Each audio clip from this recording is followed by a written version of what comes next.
Hello friends, welcome to daily updates. ఈరోజు morning అయితే car తీసుకొని బయటికి బయలుదేరేసా. ఎందుకంటే కార్ సర్వీసింగ్ చేపించి 3 నెలలు అయింది కాబట్టి ఈరోజు అయితే మనం కార్ సర్వీసింగ్ అయితే చేపించుకొని వచ్చేద్దాం. టైం వచ్చేసరికి 9 గంటలు అయిపోయింది. ఈరోజు 43 డిగ్రీలు అయితే రికార్డ్ బ్రేక్ చేస్తున్నంత ఎండ అయితే ఇక్కడ మనం చూడగలుగుతాను. అండ్ వన్ థింగ్, జనాలు ఎక్కువ ఎవరు బయటకైతే రావడం లేదు. ఈ రోడ్లు అయితే చూడండి ఎంత పెద్దగా ఉన్నాయో. మన ఇండియాలో స్ట్రీట్ రోడ్స్ ఇలా ఎందుకు ఉంటాయి? ఇవన్నీ గల్లీ రోడ్స్ అన్నమాట.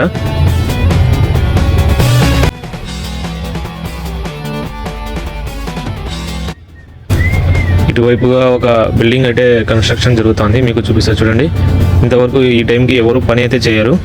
10 గంటల సమయం అయిందంటే ఇక్కడ వర్క్ అయితే చేయకూడదు. ఎండాకాలం అయితే ఇంకా రన్నింగ్లోనే ఉంది కాబట్టి.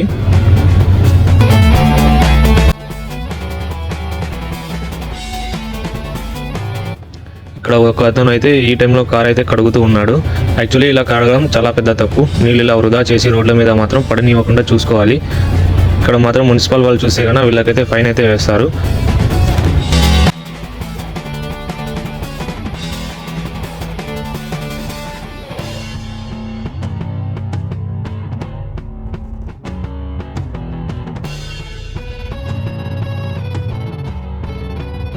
ముందర రైట్ అయితే తీసుకొని వెళ్ళాలి ఫ్రెండ్స్. మధ్యలో ఒక దవ్వార్ అనే ఒక సర్కిల్ అయితే వస్తుంది. అక్కడ మొత్తం కార్స్ అన్ని 4 వేస్ నుంచి వచ్చి ఎటువైపు వెళ్ళాలంటే అటువైపు నుంచి వెళ్తూ ఉంటాయి. ఇది ట్రాఫిక్ సిగ్నల్ లేకుండా నిర్మూలించిన దవ్వార్ అనేది ఇది.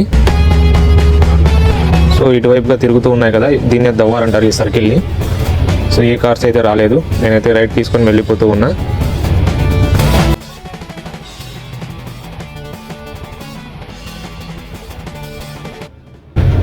ముందరైతే సిగ్నల్ అయితే ఉంది.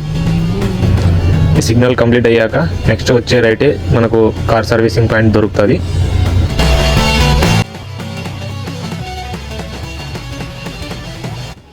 సిగ్నల్ గ్రీన్ అయితే వచ్చింది. సో మనమైతే మూవింగ్ తీసుకొని మన రైట్కి అయితే వెళ్దాం. పెట్రోల్ పంప్ ఉంటుంది కదా, అందులోనే ఈ oil servicing and car servicing అయితే అక్కడ జరుగుతాయి.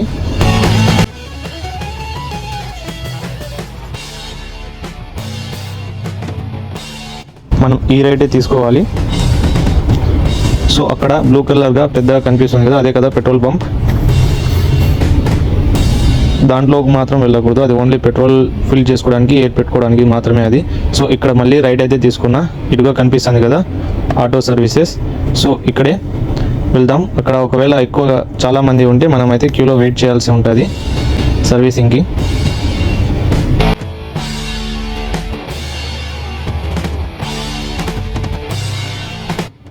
ఓకే, వెయిటింగ్లో అయితే ఓన్లీ 2 కార్స్ అయితే ఉన్నాయి. ఇవి అయిపోగానే మన కార్కి అయితే ఆయన సర్వీసింగ్ అయితే చేస్తాడు.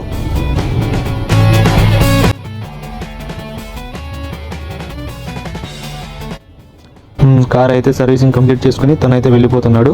ఇక్కడ ముందరున్న కారు వెళ్తే తర్వాత మన కారు.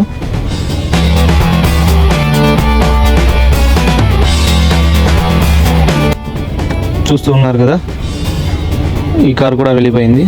సో నెక్స్ట్ మన కారే.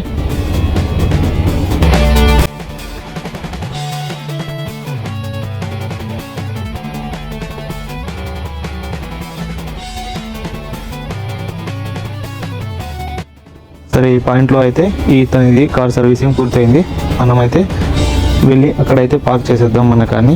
అక్కడే మన సర్వీసింగ్ కూడా అయిపోతుంది. ఓకే, మన కార్ అయితే పెట్టేసాం. ఒక అతను సర్వీసింగ్ పాయింట్ చేసే అతను వచ్చి కిందకు దిగి లోపల ఆయిల్ సర్వీసింగ్ అని చెప్పా, అండ్ ఆయిల్ ఫిల్టర్ కూడా చేంజ్ చేయమని చెప్పా. మొత్తం ఒకసారి ఇంజన్ని క్లీన్ చేయమని కూడా చెప్పా. తనైతే క్లీన్ చేయడానికి మొత్తం బిల్ అయితే ప్రిపేర్ చేసి నా చేత ఇచ్చాడు.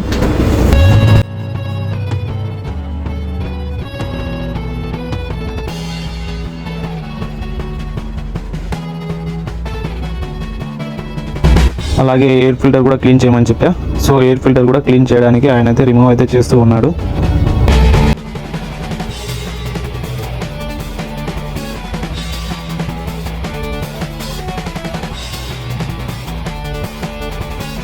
నేనైతే లోపలికి వెళ్ళి బిల్ అయితే పే చేసేసాను ఫ్రెండ్స్.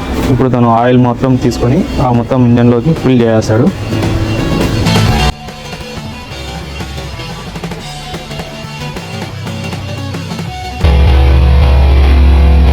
చూస్తున్నారు కదా, ఆయిల్ అయితే ఇంజన్లోకి వేస్తూ ఉన్నాడు.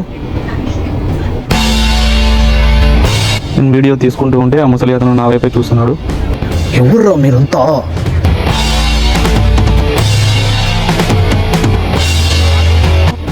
ఒకసారి దుమ్ము దూరినంతా ఎయిర్ స్ప్రేయర్తో కొట్టేయమని చెప్పాను. సరే అని చెప్పి అలా చేస్తూ ఉన్నాడు. చూశారు కదా, కార్ సర్వీసింగ్ అయితే క్లీన్గా పూర్తి చేసేసుకుని నేనైతే మరి బయలుదేరాను. మొత్తం నాకు ఒక 15 to 17 KD నాకు చార్జ్ చేశాడు. ఇండియన్ కరెన్సీలో దాదాపు 4500 రూపీస్ పైన పడుతుంది. సో ఇది ఫ్రెండ్స్ ఈ కార్ GMC నేనైతే సర్వీసింగ్ చేయించేకి నాకు ఇండియన్ కరెన్సీలో 4500 రూపీస్ అయితే పడింది. చూశారు కదా, సర్వీస్ రోడ్ నుంచి నేను మెయిన్ రోడ్లోకి ఎంటర్ అవ్వాలంటే కాస్త వెనక వైపు చూస్తూ ఉండాలి. వేరే కార్స్ ఏవి రాకపోతే అప్పుడు మనం ఎంట్రీ అయితే ఇవ్వాల్సి ఉంటుంది ఫ్రెండ్స్. సో నేను స్లోగా వెళ్ళి కార్స్ అయితే ఏవి రాలేదు చూసుకుంటూ లెఫ్ట్ ఇండికేటర్ వేసుకొని స్పీడ్గా అయితే మూవ్ అయిపోతాం.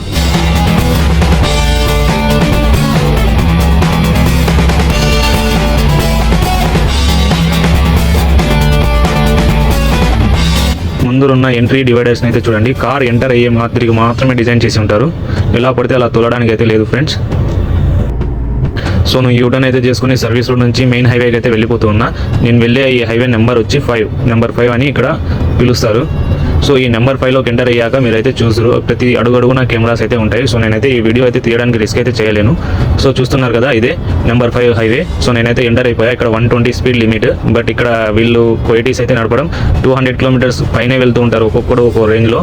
వీళ్ళకు కెమెరాలు కొట్టినా కూడా అంత ఇబ్బంది అయితే లేదు, ఎందుకంటే వీళ్ళకు డబ్బు సమస్య అయితే లేనే లేదు ఫ్రెండ్స్. మనమైతే జాగ్రత్తగా వెళ్ళాలి. 120 speed is limited speed. So ఇక్కడ ముందర అయితే కెమెరాస్ ఉన్నాయి. సో నేనైతే